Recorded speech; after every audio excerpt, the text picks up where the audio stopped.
ನಮಸ್ಕಾರ ವೀಕ್ಷಕರೆಲ್ಲರಿಗೂ ನಮ್ಮ ಚಾನಲ್ಗೆ ಸ್ವಾಗತ. ಇನ್ನೇನು ಅಕ್ಷಯ ತೃತೀಯ ಹತ್ರ ಬರ್ತಾ ಇದೆ, ಹಾಗಾಗಿ ಅಕ್ಷಯ ತೃತೀಯದ ಮಹತ್ವವನ್ನು ತಿಳಿಸ್ಕೊಡ್ಲಿಕ್ಕೆ ನಿಮ್ಮ ಮುಂದೆ ಇವತ್ತು ನಾನು ಬಂದಿದ್ದೇನೆ. ಜೊತೆಗೆ ಅಕ್ಷಯ ತೃತೀಯದಂದು ಚಿನ್ನ ಖರೀದಿ ಮಾಡೋದಕ್ಕೆ ಶುಭ ಸಮಯ. ಇನ್ನು ಅಕ್ಷಯ ತೃತೀಯದಂದು ಮಾಡುವಂತಹ ಪೂಜೆ ವಿಧಿವಿಧಾನವನ್ನು ಈ ವಿಡಿಯೋದಲ್ಲಿ ನಾನು ಪೂರ್ತಿಯಾಗಿ ತಿಳಿಸ್ಕೊಡ್ತೇನೆ. ಕೊನೆಯಲ್ಲಿ ಚಿನ್ನ ಖರೀದಿ ಮಾಡೋದಕ್ಕೆ ಶುಭ ಸಮಯವನ್ನು ಹೇಳ್ತೇನೆ, ಹಾಗಾಗಿ ಅಲ್ಲಿಯವರೆಗೂ ವಿಡಿಯೋ ಯಾರು ಸ್ಕಿಪ್ ಮಾಡದೆ ಪೂರ್ತಿ ನೋಡಿ. ಇನ್ನು ಯಾರೆಲ್ಲ ನಮ್ಮ ಚಾನಲ್ಗೆ ಸಬ್ಸ್ಕ್ರೈಬ್ ಮಾಡ್ಕೊಂಡಿಲ್ಲ, ನಮ್ಮ ಚಾನಲ್ಗೆ ಕೂಡಲೇ ಸಬ್ಸ್ಕ್ರೈಬ್ ಮಾಡ್ಕೊಳ್ಳಿ. ಜೊತೆಗೆ ಬೆಲ್ ಐಕನ್ನು ಕೂಡ ಕ್ಲಿಕ್ ಮಾಡಿ. ಯಾಕಂದ್ರೆ ಹೆಸರಿನಲ್ಲಿಯೇ ಹೇಳಿದ ಹಾಗೆ ಅಕ್ಷಯ ತೃತೀಯ ನೋಡಿ, ಅಕ್ಷಯ ಪಾತ್ರೆ ಅಂದರೆ ನೋಡಿ, ಅಕ್ಷಯ ಪಾತ್ರೆ ಅಂದರೆ ಕೊಡೋ ಪಾತ್ರೆ, ಅಂದರೆ ಕೊಡುತ್ತೆ. ನೀವೇನು ಬೇಡ್ತೀರಾ ಅದರಲ್ಲಿ ಅದು 100ರಷ್ಟು ಜಾಸ್ತಿ ಮಾಡಿ ನಿಮಗೆ ಕೊಡುತ್ತೆ ಅಂತ ಅರ್ಥ. ಹಾಗಾಗಿ ಕೆಲ ಜನರು ನೋಡಿ ಈ ಅಕ್ಷಯ ತೃತೀಯ ದಿನ ಚಿನ್ನವನ್ನು ಖರೀದಿ ಮಾಡ್ತಾರೆ. ಯಾಕೆ ಆ ದಿನ ಚಿನ್ನವನ್ನು ಖರೀದಿ ಮಾಡ್ತಾರೆ ಅಂದರೆ, ಈ ವರ್ಷ ಅಕ್ಷಯ ತೃತೀಯಗೆ ಚಿನ್ನ ಖರೀದಿ ಮಾಡಿದ್ರಂದ್ರೆ ಪ್ರತಿ ವರ್ಷವೂ ಕೂಡ ಅವರಿಗೆ ಚಿನ್ನವನ್ನು ಖರೀದಿಸುವಂಥ ಯೋಗ ಬರುತ್ತೆ ನೋಡಿ. ಇನ್ನು ನಾನಾ ರೀತಿಯ ಆಸ್ತಿಗಳನ್ನು ಆ ದಿವಸ ಖರೀದಿ ಮಾಡ್ತಾರೆ. ಎಲ್ಲಕ್ಕಿಂತ ಜಾಸ್ತಿ ಅಂದರೆ ಆ ದಿವಸ ಚಿನ್ನ ಖರೀದಿ ಮಾಡೋದು ತುಂಬ ರೂಢಿಯಾಗಿದೆ. ಜೊತೆಗೆ ಚಿನ್ನ ಖರೀದಿ ಮಾಡೋದು ಅಷ್ಟೇ ಒಳ್ಳೆಯದು ಅಂತ ಕೂಡ ಶಾಸ್ತ್ರದಲ್ಲಿ ಉಲ್ಲೇಖಿಸಲಾಗಿದೆ. ಹಾಗಾಗಿ ಪ್ರತಿಯೊಬ್ಬರಿಗೂ ಚಿನ್ನ ತಗೊಳ್ಳುವಂಥ ಅದೃಷ್ಟ ಬರಲಿ, ಅವಕಾಶ ಬರಲಿ ಅಂತ ನಾನು ಆ ದೇವರ ಹತ್ರ ಕೇಳ್ಕೊಳ್ತೀನಿ. ಅಕ್ಷಯ ತೃತೀಯದಂದು ಯಾವುದೇ ಶುಭ ಕಾರ್ಯ ಇರಲಿ, ಏನೇ ಕೆಲಸ ಇರಲಿ, ಅದಕ್ಕೆ ಅಂತ ಮುಹೂರ್ತ ತೆಗೆಯೋ ಅವಶ್ಯಕತೆ ಇಲ್ಲ. ಅವತ್ತು ತುಂಬ ಒಳ್ಳೆಯ ಮುಹೂರ್ತ ಇರುತ್ತೆ. ಅದಕ್ಕಾಗಿ ಯಾರಿಗೂ ಕೇಳದೆ ಏನೂ ಮಾಡದೆ ಆ ದಿವಸ ನೀವೇನು ಶುಭ ಕಾರ್ಯವನ್ನು ಮಾಡಬೇಕು ಅಂದ್ಕೊಂಡಿದ್ದೀರಾ ಅದನ್ನು ಖಂಡಿತವಾಗ್ಲೂ ಮಾಡಬಹುದು. ಅಷ್ಟೊಂದು ಶುಭ ದಿನವೆಂದು ಆ ದಿವಸ ಪರಿಗಣಿಸಲಾಗುತ್ತೆ. ಇನ್ನು ಈ ದಿನ ಚಿನ್ನ, ಬೆಳ್ಳಿ ಆಗಿರಲಿ, ಭೂಮಿ ಆಗಿರಲಿ, ಏನೇ ಆಸ್ತಿ ಖರೀದಿ ಮಾಡೋದಕ್ಕೂ ತುಂಬ ಸೂಕ್ತವಾದ ದಿವಸ, ತುಂಬ ಅದೃಷ್ಟ ತರುವಂಥ ದಿವಸ ಅಂತ ಕೂಡ ಪರಿಗಣಿಸಲಾಗಿದೆ. ಇವಾಗ ನಾನು ಅಕ್ಷಯ ತೃತೀಯ ದಿನ ಪೂಜೆಯನ್ನು ಮಾಡ್ತಾರೆ, ಅದು ಯಾವ ಥರ ಮಾಡಬೇಕು, ಹೇಗೆಲ್ಲ ಮಾಡಬೇಕು ಅನ್ನೋದನ್ನು ಈ ವಿಡಿಯೋದಲ್ಲಿ ನಾನು ತಿಳಿಸ್ಕೊಡ್ತೀನಿ. ಬನ್ನಿ ಪೂಜೆನ ಶುರು ಮಾಡೋಣ. ನೋಡಿ, ಮೊದಲಿಗೆ ನಾನು ಒಂದು ತಟ್ಟೆ ತೊಗೊಂಡಿದ್ದೀನಿ. ಯಾವುದಾದ್ರೂ ಪರವಾಗಿಲ್ಲ, ಸ್ಟೀಲ್ದು, ಹಿತ್ತಾಳೆದು, ನಿಮ್ಮ ಮನೆಯಲ್ಲಿ ಯಾವುದಿದೆ ಅದನ್ನು ತಗೊಳ್ಬಹುದು. ಅದರಲ್ಲಿ ನೋಡಿ ಈ ಥರ ಉಪಯೋಗಿಸುವಂಥ ಒಂದು ಚೆಂಬು ಇದು. ಇದರಲ್ಲಿ ಇವಾಗ ನಾನು ಅಕ್ಕಿಯನ್ನು ತುಂಬಿಸ್ತೀನಿ. ತುಂಬಿಸಿದ್ದೀನಿ. ಅಕ್ಷಯ ತೃತೀಯ ದಿನ ನೋಡಿ ಲಕ್ಷ್ಮೀ ಪೂಜೆ, ಕುಬೇರ ಪೂಜೆ, ವಿಷ್ಣುವಿನ ಪೂಜೆ, ಹಾಗೆ ಗಣಪತಿಯ ಪೂಜೆಯನ್ನು ಮಾಡಬೇಕು. ಈಗ ನಾನು ಲಕ್ಷ್ಮಿಯ ಸ್ವರೂಪವಾಗಿರುವಂತಹ ಶ್ರೀಚಕ್ರವನ್ನು ಇಟ್ಟು ಪೂಜೆ ಮಾಡ್ತೀನಿ. ನೀವು ಅಕ್ಷಯ ತೃತೀಯ ದಿನ ನೋಡಿ ಲಕ್ಷ್ಮೀ ಕುಬೇರ ಪೂಜೆ, ಗಣಪತಿಯ ಪೂಜೆ, ವಿಷ್ಣುವಿನ ಪೂಜೆಯನ್ನು ಮಾಡುವುದು ತುಂಬ ಒಳ್ಳೆಯದು. ಕೆಲ ಜನರ ಮನೆಯಲ್ಲಿ ಕೂಡ ಇದು ಪದ್ಧತಿ ಇದೆ. ಇವತ್ತು ನಾನು ಲಕ್ಷ್ಮೀ ಪೂಜೆಯನ್ನು ಯಾವ ಥರ ಮಾಡೋದಂತ ಇಲ್ಲಿ ತಿಳಿಸ್ಕೊಡ್ತಾ ಇದ್ದೀನಿ.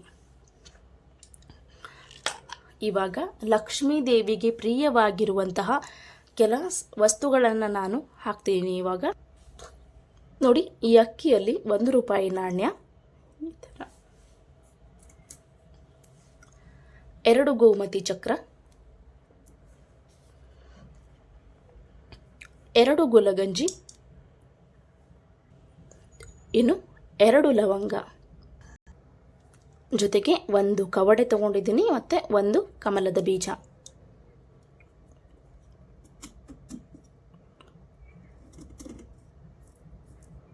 ಈ ಥರ ಹಾಕಿ ಸ್ವಲ್ಪ ಮುಚ್ಚಿಬಿಟ್ಟು ಅದರ ಮೇಲೆ ನೀವು ಈ ಶ್ರೀಚಕ್ರ ಏನಿದೆ ಇದನ್ನು ಸ್ಥಾಪನೆ ಮಾಡಬೇಕು.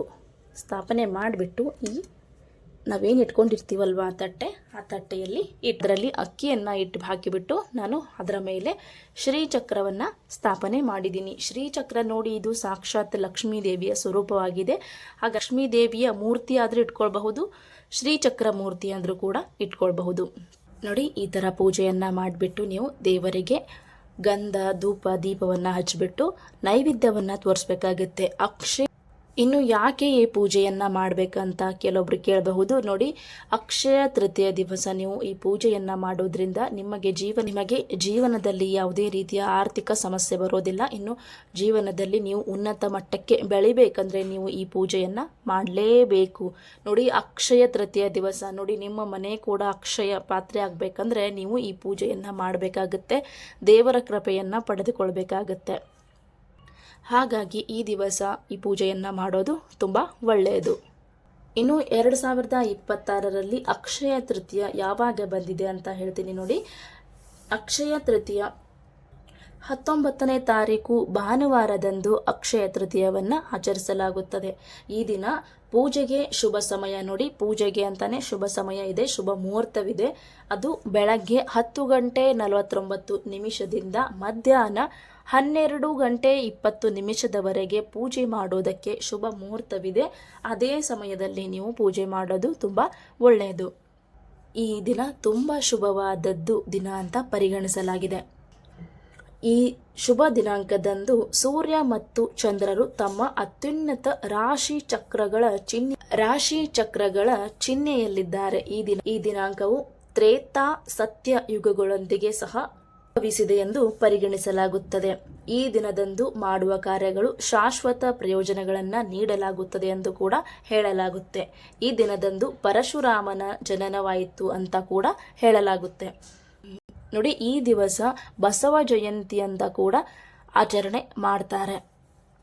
ಇನ್ನು ಆಗಲೇ ಹೇಳ್ದಾಗೆ ಚಿನ್ನ ಖರೀದಿ ಮಾಡೋದಕ್ಕೆ ಶುಭ ಮುಹೂರ್ತ 19ನೇ ತಾರೀಕು ಅಕ್ಷಯ ತೃತೀಯದಂದು ಬೆಳಗ್ಗೆ 10:49 20ನೇ ತಾರೀಕು ಬೆಳಗ್ಗೆ 5:55 ಕೂಡ ನೀವು ಚಿನ್ನವನ್ನು ಖರೀದಿಸಬಹುದು. ಅಂದರೆ ನಿಮಗೆ ಪೂರ್ತಿ ದಿವಸ ಚಿನ್ನ ಖರೀದಿ ಮಾಡೋದಕ್ಕೆ ಶುಭ ಮುಹೂರ್ತ ಇದೆ, ಶುಭ ಟೈಮ್ ಇದೆ.